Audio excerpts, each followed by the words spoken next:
প্রতিযোগিতামূলক কুইজের প্রশ্ন ও উত্তর নিয়ে আজকের ভিডিওটি শুরু করলাম। আশা করছি প্রত্যেকে ভিডিওটি শেষ অবধি দেখবেন। খুবই গুরুত্বপূর্ণ এবং মজার অনেক কুইজের প্রশ্ন ও উত্তর নিয়ে আলোচনা করলাম। চলুন কথা না বাড়িয়ে ভিডিওটা শুরু করা যাক। ফার্স্ট প্রশ্ন, কেঁচোর দেহের হিমোগ্লোবিন কোথায় থাকে? উত্তরটি হলো রক্তরসে পাওয়া যায় কেঁচোর দেহের হিমোগ্লোবিনকে।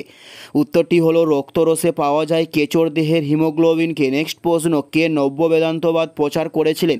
উত্তরটি হলো স্বামী বিবেকানন্দ নব্য বেদান্তবাদকে প্রচার করেছিলেন। উত্তরটি হলো স্বামী বিবেকানন্দ নব্য বেদান্তবাদ প্রচার করেছিলেন। নেক্সট প্রশ্ন, ইবাদতখানা কে প্রতিষ্ঠা করেছিলেন? উত্তরটি হলো আকবর ইবাদতখানাকে প্রতিষ্ঠা করেছিলেন। উত্তরটি হলো আকবর ইবাদতখানাকে প্রতিষ্ঠা করেছিলেন। নেক্সট প্রশ্ন, পালঘাট গিরিপথ কোন দুটি রাজ্যকে সংযুক্ত করেছে? উত্তরটি হলো কেরালা ও তামিলনাড়ুকে পালঘাট গিরিপথটি যুক্ত করেছে।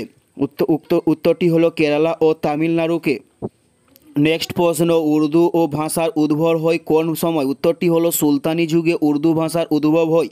উত্তরটি হলো সুলতানি ভাষায় উর্দু ভাষার উদ্ভব হয়। নেক্সট প্রশ্ন, পৃথিবীর প্রশিক্ষণ থেমে গেলে জি এর মান কী হবে? উত্তরটি হলো বৃদ্ধি পাবে। পৃথিবীর প্রশিক্ষণ থেমে গেলে জি এর মান। উত্তরটি হলো বৃদ্ধি পাবে। পৃথিবীর প্রশিক্ষণ থেমে গেলে জি এর মান। নেক্সট প্রশ্ন হলো, কাকে লব্ধ একক বলা হয়ে থাকে? উত্তরটি হলো ভরবেগকে লব্ধ একক বলা হয়ে থাকে।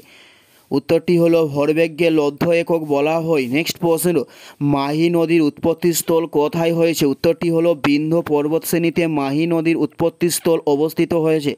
উত্তরটি হলো বিন্ধ্য পর্বতশ্রেণীতে। নেক্সট প্রশ্ন, কোনটি সাধারণ লবণের একটি উৎস বলা হয়?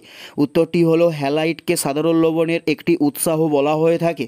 উত্তরটি হলো হ্যালাইটকে সাধারণ লবণের একটি উৎসাহ বলা হয়ে থাকে। নেক্সট প্রশ্ন, নাপথা ঝাড়খড়ি জলবিদ্যুৎ প্রকল্প কোন রাজ্যে অবস্থিত হয়েছে? উত্তরটি হলো হিমাচল প্রদেশ রাজ্যে নাপথা ঝাড়খড়ি জলবিদ্যুৎ প্রকল্পটি অবস্থিত হয়েছে। এটাই ছিল এই ভিডিওর লাস্ট প্রশ্ন। আর কোন ধরনের শিক্ষণীয় ভিডিও আপনারা প্রতিদিন দেখতে চান অবশ্যই কমেন্টে লিখে জানাবেন। পুরো ভিডিওটা দেখার জন্য আপনাদের প্রত্যেককে অসংখ্য ধন্যবাদ। Thanks for watching.